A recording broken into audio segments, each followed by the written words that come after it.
కూడా serum first use చేయాలా moisturiser first use చేయాలా ఒక కన్ఫ్యూజన్ లో ఉంటారు.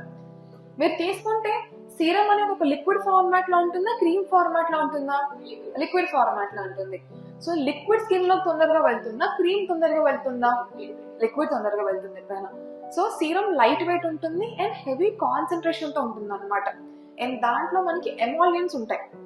ఈ ఎమాలియన్స్ అనేవి ఎవాపరేట్ అయిపోతూ ఉంటాయి అన్నమాట.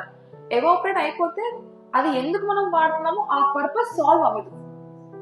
ఒక ప్రాబ్లం కోసమో లేదంటే ఒక ఎఫెక్ట్ కోసమో మనం సీరం వాడతాం. అది ఆ ఎఫెక్ట్ కనిపించాలి అంటే మనం ఆ ఎమోలియన్స్ ప్రెసెంట్ ఇన్ ద సీరం ని లాక్ చేయాలి. ఆ ఎమోలియన్స్ మనం లాక్ చేయలేం అనుకోండి, సీరం అనేది వేస్ట్. ఇంకా మనం యూజ్ చేసినా కానీ ఎప్పుడు మనం ఆ ఎమోలియన్స్ ని లాక్ చేయగలుగుతాం? When we will use a moisturiser. So serum use చేయాలి ఎప్పుడు? First before moisturiser. And serum తర్వాత ఖచ్చితంగా మాయిశ్చరైజర్ వాడాల్సిందే. చాలా మంది ఇంకా